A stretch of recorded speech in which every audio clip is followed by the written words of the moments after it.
Good morning and welcome to the Deadline Scotland run-through of today's top stories in the Scottish press. I'm Oliver Farramond. And I'm Rory Reynolds. This is the 13th of October. And we'll start with the tabloids and the Daily Record today. And their front page is that the body of missing Samantha Wright has been found after more than a year. That's right, this has been a very high-profile case. There's been adverts on the screens around Edinburgh, I believe in Waverley Station and also outside the Sheraton, and a 57-year-old man has been arrested in the early hours of this morning in connection with the incident. And a lot of the papers have featured this story today, but the Record's the only one to splash it. Moving on to the Scottish Daily Mirror now, their front page is the Facebook paedophile ring, and that's been quite a significant story today as well. It's quite remarkable. A pregnant mum of 8 children has been charged with sex offences in connection with a paedophile ring.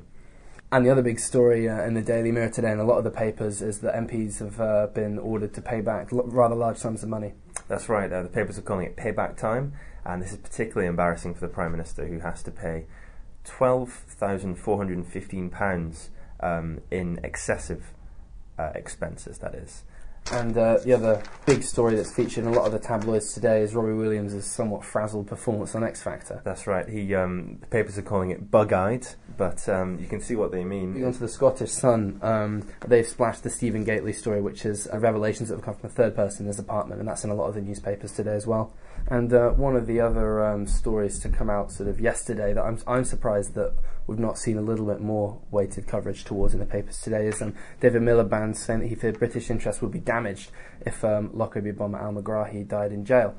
That's right. I think this is quite a big story. I think this has probably been pushed off some of the front pages by Stephen Gately case, but there was some suggestion of this at the time as well, that if al-Megrahi had have died in a Scottish jail, it would have been disastrous for Scotland. I think that's what the SNP was saying last month. Looking at the Scottish Daily Mail, they've splashed the headline "Payback Time" with that alarming picture of Robbie Williams on the front as well. The Scottish Daily Express has done a very similar thing. They've also splashed the MP's "Get Away with Murder" expenses headline, but they've got an interesting story on page 4, which does tie into the drip of the Telegraph expenses story, which is still going on. And the story is that 4 MSPs and the Scottish Parliament's presiding officer have gone on a £28,880 junket to Australia, paid for by the taxpayer. And they've flown business class, and it's a well-timed story, this one. Moving on to the Daily Star, and this is another reality TV show row as well as the Robbie Williams pictures. And there's one more story in the Star as well that's pretty interesting on page 3, and that's that thousands of Jacko fans will try and get in touch with him over Halloween with the world's first Twitter seance. Front page of the Times, this is Brown's 12,400 expenses. The cost of the expenses has been linked to excessive cleaning, decorating and gardening on the part of the Prime Minister. Moving on to the Telegraph today, leading the Brown story, £12,500 payback time for Brown. A lot of the papers are calling it payback time today. Here we have the expenses files on the front cover. Inside of the Telegraph, and they've run the expenses story throughout the first couple of pages of the paper. Also been charting the demise of Jackie Smith.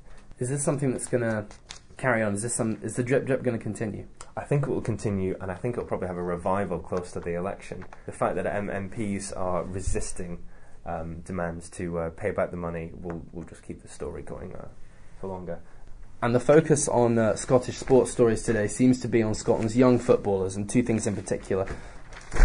Firstly is a young chap called Andrew Driver, who's having a bit of a cap crisis. He represented England at the Under-21 Championships in Sweden, but he's eligible to play for Scotland, and his father's revealed fears that he'll always be seen as the Englishman, as he said that's how he's known at Hearts.